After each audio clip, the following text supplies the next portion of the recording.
does it feel being quarantined for more than 100 days now? It looks like a prisoner, right? However, have you come to imagine life without a house in the quarantine period? This is one big thing that we must be grateful for because we have a place which is not only called as house but also a home. Good day everyone! I am Jirel Bartolo Kalinawan, a student of Bachelor of Secondary Education major in English 1A. Join me discover and enjoy the Philippine houses, the blending of space and soul. First is the Torogan of the Maranao people of Mindanao with traditional intricate design built in Lanao. It is a wing-like house, beam with fern and serpent as motifs which symbolize high social status of the Maranao. While modern concrete houses are now common, some centuries-old Torogans remain, primarily in Marawi City and around Lake Lanao. Second is the Ifugao Bale. It is an indigenous architectural design harmoniously located within the contour of the rice terraces, but its design differs from tribe to tribe for distinction. It is a single-room structure, sturdily built from the timber, often amugawan trees.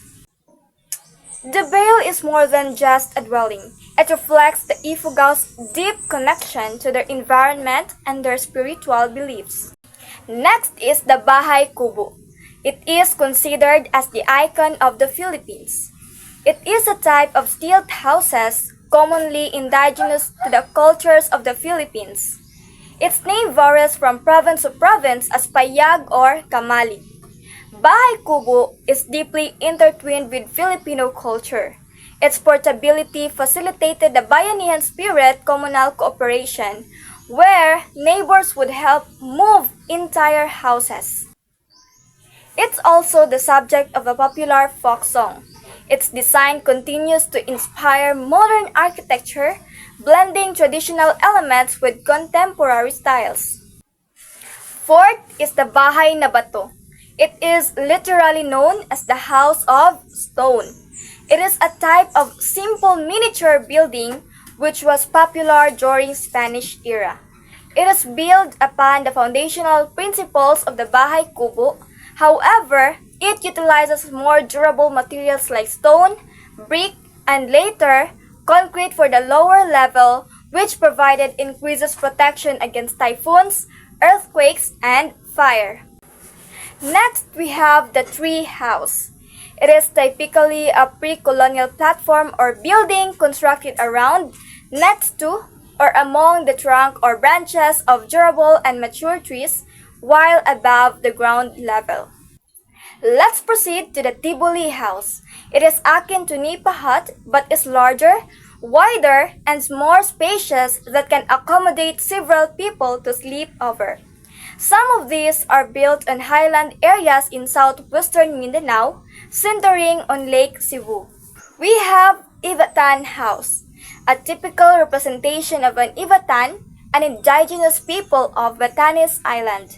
The Ivatans construct this type of house to protect them from coming tropical storms or typhoons. This heritage house is made of stone, lime, and wood with a thatched roof made of local grass called kugun.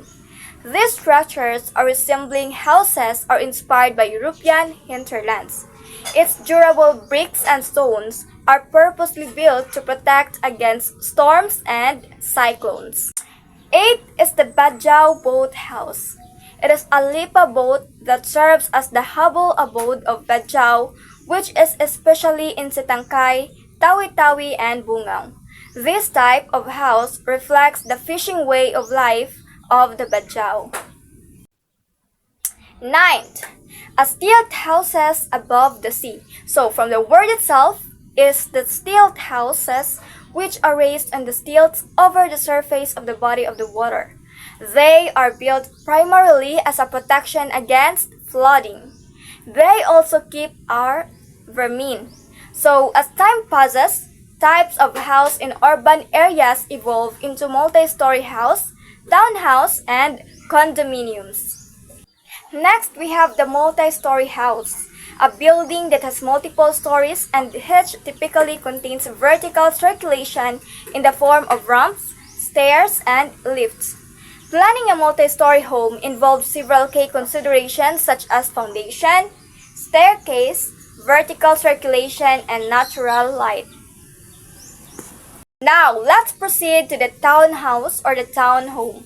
It is a single family home that shares one or more walls with other independently owned units. It offers a unique blend of urban living with a sense of community and affordability. They are a popular choice for the first-time home buyers, singles, and couples who value convenience and a sense of community. Lastly, we have the condo unit, a housing manner for which the owner holds sole title to the unit, but land and common properties such as elevators, halls, roofs, stairs, and etc. are joint owned with other unit owners.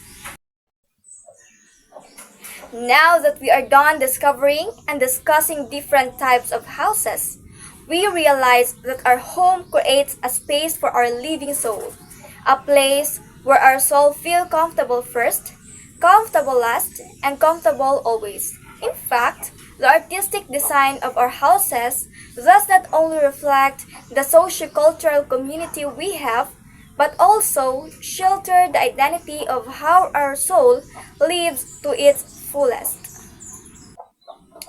Let's proceed on the next topic of my report. Are you all familiar with Sarimanok? What does it remind you of? How about the colorful Vinta sailboat in Zamboanga City? These are few of the common objects that can be alluded to our Filipino symbolism. Those colorful exquisite figures are greatly influenced by the unique craft called Okir or Ukil. Okir is a colorful exquisite figures. Its origin can be traced back before Islam flourished in Mindanao, National Museum of Anthropology. They are believed to have originated from the much earlier ukil or ukil-ukil decorative carving traditions of the Sama Bajau people, which are highly individualistic and geometric. Sama is the master carvers and they made lavish decorations on ritual animistic objects, grave markers, and their houseboats. So these are the examples of ochre motifs. So as you can see, they have intricate designs. These designs are often based on plant forms featuring flowing, curvilinear lines and geometric patterns. And these are the examples of ochre-inspired costumes. It is the image of Vinta. It is a traditional outrigger boat from the Philippine island of the Mindanao. It is known for its colorful rectangular log sails and its distinctive prow and stern, which resemble a crocodile's gaping mouth. Now we have the Sarimanu. It is a legendary bird of the Maranao people of Mindanao and a ubiquitous symbol in their art.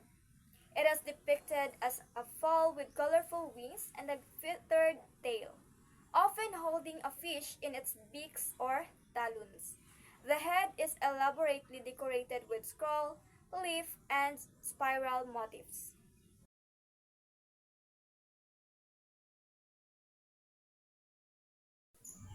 So in this table, let's find out the gender constructing ochre terminologies. So we have male and female, or the male is also called as ochre adato and female is ochre abai. So in male is the dapal or aun, a leaf. The number 2 is the janawi, a pattern resembling a mawi, a bladed carpenter's tool, and gaglat, a pattern resembling a plant, a small kitchen knife, and the kanuku, a fingernail-like patterns, and the number 5 is the matilak, or also known as a circle. Sixth is the naga, a sea serpent of the shape of an S. So the next is the unga, or also known as a fruit. Next, we have the paku, a fern frond or a spiral. The number 9 is the pakulawe, a fern frond resembling a rooster feather. Number 10 is the pakulungat, a fern frond with a cat at one edge. Then number 11 is the pakunay, a fern frond with two or more cuts on one edge.